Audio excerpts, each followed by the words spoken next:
Hello बच्चों, welcome to my YouTube channel. और आज हम डिस्कस करने वाले हैं क्लास 10 इंग्लिश की वर्कशीट नंबर 24 जो 29 अगस्त की आपकी वर्कशीट है। ठीक है, सो इसके अंदर जो हमारा टॉपिक है दैट इज सेक्शन ए के अंदर हम रीडिंग कॉम्प्रीहेंशन यानी कि अनसीन पोइम है वो देखेंगे। Read the following poem by Rabindranath Tagore and answer the question that follow.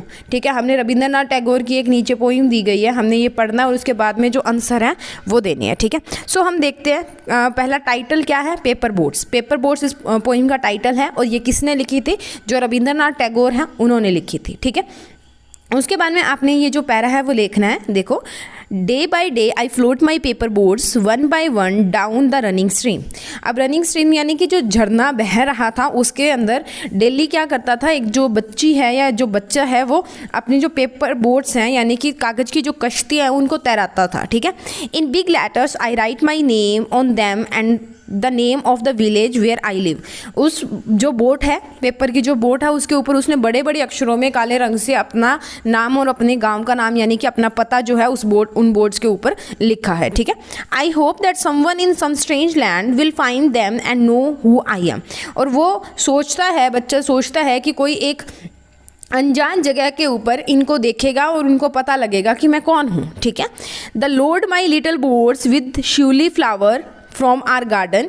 तो यहाँ पे क्या है कि वो लोड कर लेता है अपनी जो बोर्ड्स हैं उनके अंदर शिवली फ्लावर्स। ये देखो यहाँ पे दिख रहा है ना पिंक कलर का, ये वेस्ट बंगाल के अंदर जो है वो काफ़ी पॉपुलर होता है ये जो फ्लावर होता है शिवली। ठीक है, तो उनके अंदर ये जो है वो शिवली के जो फ्लावर्स हैं ना वो भर देता है। ठीक है, उसके बाद में है and hope that these blooms of the dawn will be carried safely to the land in the night. यानी कि ये जो ब्लूम्स है, डॉन यानी कि शाम के जो ब्लूम्स हैं, जो खिले हुए फूल हैं वो रात तक एक अच्छे यानी कि एक सेफ और एक सुरक्षित जगह पर पहुंच जाएं।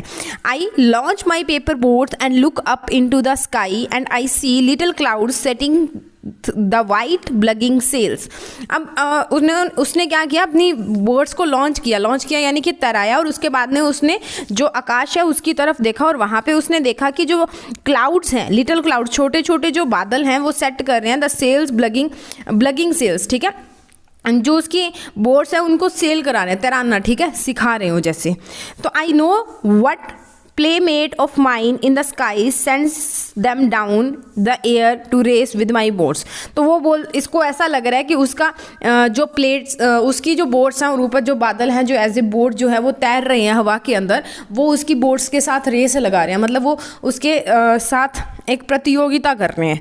When night comes I bury my face in my arms and dream what my paper boats float on and on under the midnight stars. The fairies of the sleep are sailing in them। उसकी जो boats है ना वो fairies of the sleep यानी कि आप बोलते हो ना कि जो परी कथाएँ होती हैं जिनसे बच्चों को सुना के उनको नींद आ जाती है, फेरी टेल्स जिनको बोला जाता है, परी कथाएँ। ठीक है, वो जो है उसके अंदर सेल कर रही हैं, तैर रही हैं। And the lading is their basket full of dreams. और लैडिंग का मतलब होता है लोड, और उनकी जो बास्केट है वो भरी हुई है किससे, ड्रीम से, सपनों से। ठीक है, उसके बाद में देखते हैं कुछ क्वेश्चन इसके जो हमने यहाँ पे डिस्कस करने हैं।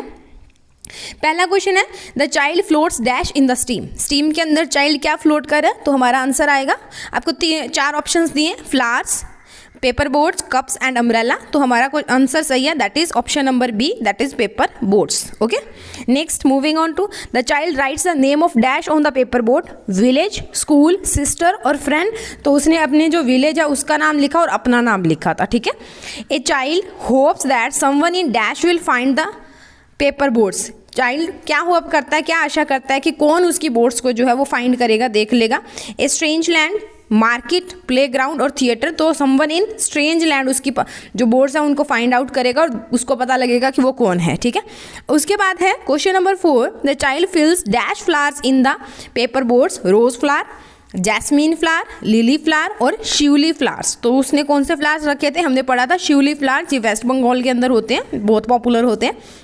5th है dash in the rainy sky, dash in the sky will set the sails for the boat according to the child, that is birds, clouds, sun और मून। तो वो बोलता है कि clouds in the sky will set sails for the boat according to the child.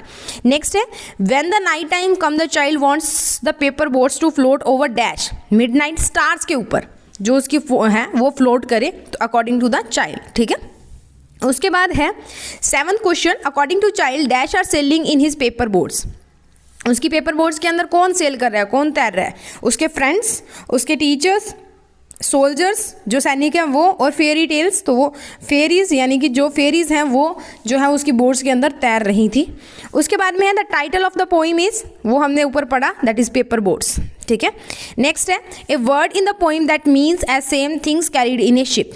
अब इसका क्या है ना, मैंने एक दो जगह पे देखा जहाँ पे प्लेमेट आंसर दिया हुआ है, बट प्लेमेट का मतलब होता है कि जो साथ खेलता है, खेलने में आपका साथ देता है। ब्लूम्स का मतलब खिले हुए जो फ्लावर्स होते हैं, ब्लूम्स ऐसा कुछ है, ठीक है। तो यहाँ पे जो लैडिंग है ना, उसका लैडिंग जो है वो वर्ड यहाँ पे आता है। लैडिंग का मतलब होता है लोड या कार्गो, इसको बोला जाता है, ठीक है, लोड या कार्गो। तो according to me option number D is correct, but मैंने एक दो जगह पर देखा वहाँ पे प्लेमेट सही दिया हुआ है, बट मेरे हिसाब से लैडिंग जो है वो सही है, ठीक है। उसके बाद है question number 10, in which season do you think the child is floating the paper boats, summer season, winter season, autumn season और रेनी सीजन। तो एक रेनी डे और रेनी सीजन के अंदर जो है वो उसको बोट को जो है वो फ्लोट कर रहा है, क्योंकि जो झरने होते हैं बेसिकली रेनी सीजन के अंदर जो बरसात का पानी जब बढ़ जाता है या ज़्यादा हो जाता है उसी टाइम पे जो है वो झरने जो है या स्ट्रीम्स जो है वो लॉन्च होते हैं। तो according to that rainy season के अंदर जो है वो अपनी बोट्स को सेल करवा रहा है, ठीक है।